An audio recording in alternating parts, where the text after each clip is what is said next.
Olá, boa noite. Vejo que é destaque na edição desta segunda-feira do Jornal da Guará. A primeira vítima, prestação de contas com erros, obriga a troca de candidato a vice na chapa de Eduardo Braide. A Assembleia Legislativa tem quórum baixo e a apreciação de projetos fica para a sessão seguinte em plenário. Na economia, a baixa na inflação do aluguel e ainda o lançamento de mais uma etapa de saneamento ambiental para o Maranhão. A eleição de 2016 já tem a sua primeira baixa. O candidato a vice na chapa de Eduardo Braide caiu. Com pendências em contas eleitorais apresentadas ao Tribunal Regional Eleitoral do Maranhão, Dilmar Araújo precisou ser substituído. A apresentação do nome do novo vice foi feita hoje.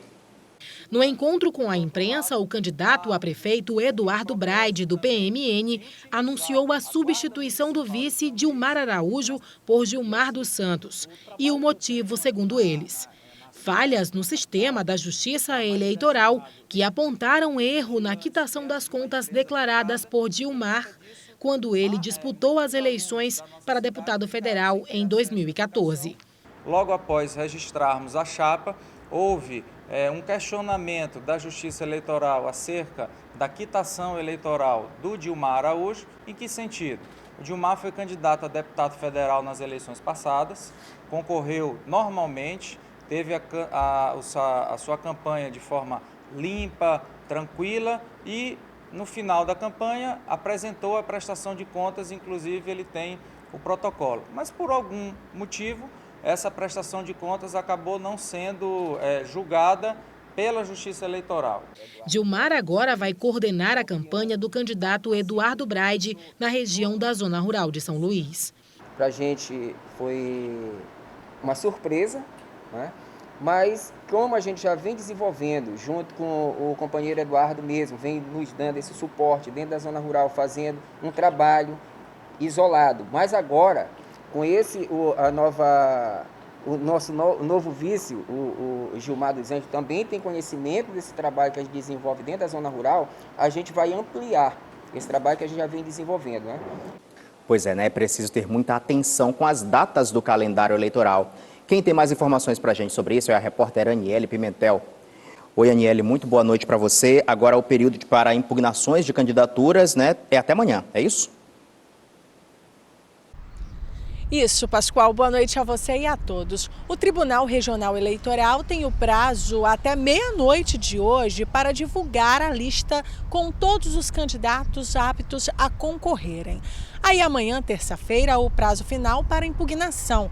Essa impugnação pode ser feita pelo Ministério Público Eleitoral e também pelos partidos. Até agora, o Maranhão tem mais de 17 mil candidatos a vereadores e pouco menos de 700 para concorrer à prefeitura, nos 217 municípios. Em São Luís, são 9 candidatos à prefeitura e 653 ao cargo de vereador, o que dá uma média de mais de 20 concorrendo por cada vaga, neste caso pelo seu voto. Eu volto com você, Pascoal, e até amanhã. Obrigado, Aniele. Boa noite para você. Até amanhã. Veja agora a agenda dos candidatos para esta terça-feira. Pela manhã, Cláudia Durães tem gravação de programa de TV. Às 14h, reunião com estudantes e à noite, reunião com coordenação de campanha. Edivaldo Holanda Júnior se reúne pela manhã com lideranças e grava programas eleitorais. À tarde, participa de caminhada no bairro da Ilhinha, na região do São Francisco.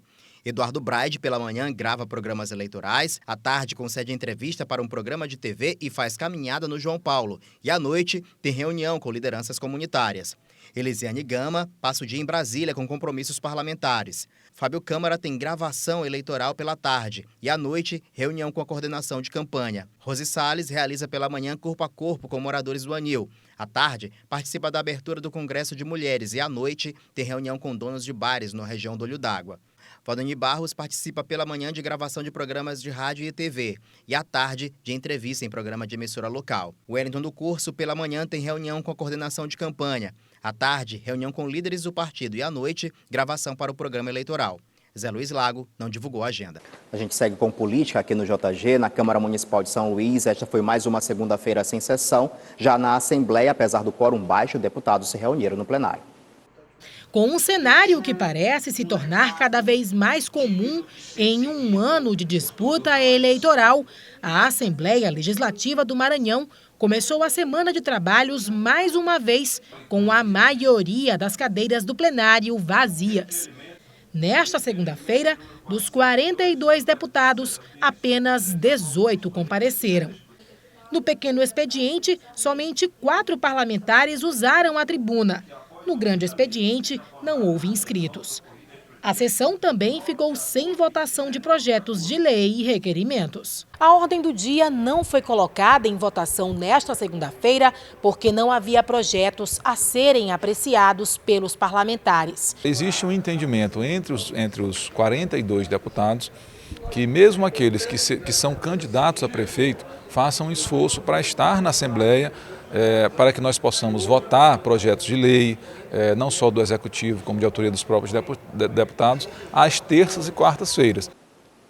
Vamos mostrar agora os indicadores econômicos desta segunda-feira. A Bolsa de Valores teve desvalorização superior a 2%, fechando a 57.685 pontos. O dólar terminou em R$ 3,20, baixa de 0,18%, e o euro terminou cotado a R$ 3,62, uma baixa de 0,13%. No cenário de crise, negociar é a palavra de ordem. Quem sabe pechinchar tem obtido descontos em vários setores. O reflexo disso pode ser sentido, por exemplo, na inflação. A dos aluguéis caiu. Elas estão nas principais avenidas da cidade, dentro dos bairros, seja onde for. As placas de aluga-se são vistas por toda parte.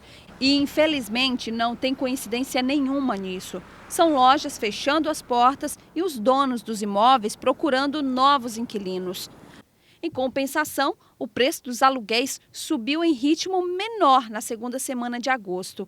O índice geral de preços, conhecido como inflação do aluguel, porque é usado para reajustar a maioria dos contratos imobiliários, ficou em 0,09% depois de subir 0,32% no mesmo período de julho. Mas o que está acontecendo? Segundo este economista, tudo isso é reflexo de uma lei básica de mercado, a lei da oferta e da procura. A oferta ela tem que casar com a procura. Se ela não casa, então ou vai aumentar os preços, no caso da procura ser muito grande em relação à demanda, ou vai diminuir os preços se a procura diminuir em relação à demanda. Este proprietário de imobiliária confirma: para alugar um imóvel nos dias de hoje em São Luís, é preciso reduzir os preços ou, no mínimo, mantê-los sem reajuste. A crise deu reflexo direto nos aluguéis, né? A maioria dos donos de imóveis tiveram ou que não repassar o índice de reajuste ou até mesmo baixar para que ele pudesse manter o inquilino. Então esse reflexo foi direto, de imediato, isso impactou direto na renda dos donos de imóveis e também das imobiliárias. A seguir, a prisão de uma quadrilha especializada em roubo de cargas, e veja ainda o lançamento de mais uma etapa do programa de saneamento do governo estadual.